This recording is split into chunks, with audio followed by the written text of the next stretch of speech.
ये बड़ा खुशाइंद है अगर मुदाखलत इदारे ना करें पाकिस्तान की सियासत में। अरशद शरीफ साहब के जो सवालात थे या जो बातें हम जानना चाहते थे रजीम चेंज ऑपरेशन के बाद, he was involve in politics.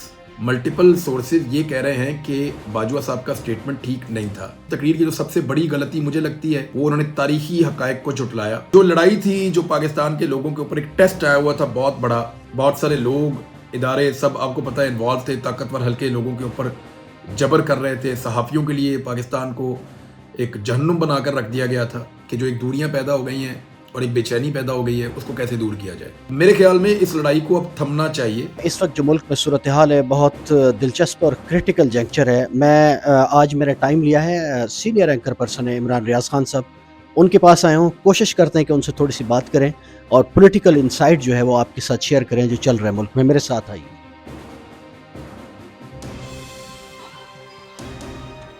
Imran भाई, एक ख़ास आपने स्टांस लिया हुआ है आज़ादी इज़हार राय को लेकर मुल्क में। इस मुल्क में एक डिबेट शहीद अरशद शरीफ ने शुरू की थी कि वो कौन है।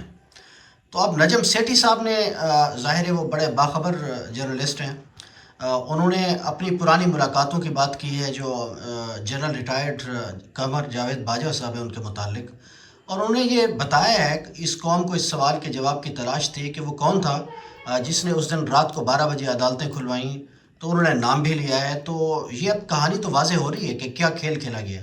देखें, जनरल कमर जावेद बाजवा का जो सबसे बड़ा क्लेम था उनके जाने से पहले वो ये था कि वो ए पोलिटिकल हो गए थे और उन्होंने पाकिस्तान की पॉलिटिक्स में मुदाखलत करना गुज़िश्ता 1 साल से, DGISI ने कहा कि तकरीबन कोई लगभग पौने 2 साल से मुदाखलत करना बंद कर दी थी।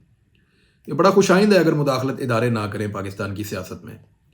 लेकिन मौजूदा जो सहाफ़ियों के इंटरव्यूज़ आ रहे हैं, जो सियासतदानों के इंटरव्यूज़ आ रहे हैं और जो मुख्तलिफ पॉलिटिकल पार्टीज़ के लोग बात कर रहे हैं, वो अब साबित कर रहे हैं कि अरशद शरीफ साहब के जो सवालात थे या जो बातें हम जानना चाहते थे रजीम चेंज ऑपरेशन के बाद, वो इधर वे, यानी या आप इस तरफ कर लें, कुछ लोग कहते हैं कि वो इमरान खान को फ़ायदा पहुंचा रहे थे, कुछ लोग कहते हैं कि वो शहबाज शरीफ को फ़ायदा पहुंचा रहे थे। लेकिन दोनों सूरतों में, चाहे वो किसी को भी फ़ायदा पहुंचा रहे थे, he was involve in politics. तो उनका ये कहना, मल्टीपल सोर्सेज उसको डिनाई कर रहे हैं। मल्टीपल सोर्सेज ये कह रहे हैं कि बाजवा साहब का स्टेटमेंट ठीक नहीं था। मेरे ख्याल में बाजवा साहब को ये क्लेम नहीं करना चाहिए था और अपनी आखिरी तकरीर को पोलिटिसाइज उनको नहीं होने देना चाहिए था। वो एक बड़ी यादगार तकरीर होती है और लेकिन उस तकरीर की जो सबसे बड़ी गलती मुझे लगती है वो उन्होंने तारीखी हकायक को झुटलाया और जनरल याह्या खान की गलती को सियासतदानों पर डालने की कोशिश की। ये बड़ा अनफॉर्चुनेट है। जो लड़ाई थी, जो पाकिस्तान के लोगों के ऊपर एक टेस्ट आया हुआ था बहुत बड़ा कि उन्होंने एक फाशिस्ट एटीट्यूड को बर्दाश्त करना था और उसमें बहुत सारे लोग, इदारे सब आपको पता है इन्वॉल्व थे, ताकतवर हल्के लोगों के ऊपर जबर कर रहे थे। सहाफ़ियों के लिए पाकिस्तान को एक जहन्नुम बनाकर रख दिया गया था।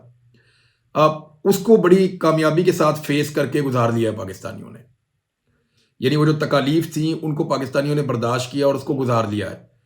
मेरे ख्याल में इस लड़ाई को अब थमना चाहिए और इमरान खान साहब ने अक्लमंदी का मुजाहरा किया कि उन्होंने कहा कि आप एस्टेब्लिशमेंट के बारे में जो गैर ज़रूरी बयानात आते हैं वो अब ना आए, लेकिन उसके बदले में एस्टेब्लिशमेंट को भी चाहिए कि वो भी ये साबित करे कि इसका फ़ायदा पाकिस्तान को और पाकिस्तान के लोगों को हो रहा है और एस्टेब्लिशमेंट इससे ये फ़ायदा उठा सकती है कि एक कदम पीछे हट के डैमेज कंट्रोल कर सकती है। मैं आपको ये बता देता हूँ कि अब एस्टेब्लिशमेंट के सोचने के 2 तरीके हो सकते हैं इस वक्त।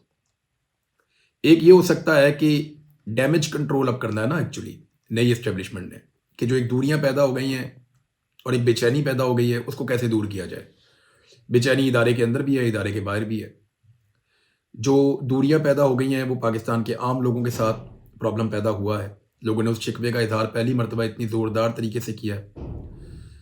तो अब डैमेज कंट्रोल करना, उसके 2 तरीके हो सकते हैं। एक तरीका ये हो सकता है कि आप एक कदम पीछे हट जाएं और आप लोगों को कहें ठीक है, हम सारे आपस में भाई हैं, यहाँ कोई हार जीत का मुकाबला नहीं है। अगर लोगों की यही मंशा है तो ठीक है, आप पाकिस्तान को अपने मुताबिक आप चलाइए, आप फैसला कीजिए।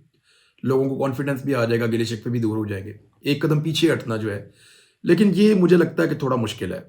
दूसरा तरीका ये है कि जिस नैरेटिव की वजह से ये डैमेज हुआ है उस नैरेटिव को ख़त्म कर दिया जाए। कल का जो स्टेटमेंट आपने रात को सुना है वो स्टेटमेंट एक्चुअली उस नैरेटिव को हिट करने के लिए आया है और इस तरह का ये एक नहीं कई स्टेटमेंट और आएंगे। अगर इस नैरेटिव को गलत साबित कर दिया जाए कि पाकिस्तान में रजीम चेंज हुआ है या इमरान खान के मुखालिफों को कोई सपोर्ट दी गई है, तो ऑटोमेटिकली वो डैमेज भी कंट्रोल होना शुरू हो जाएगा।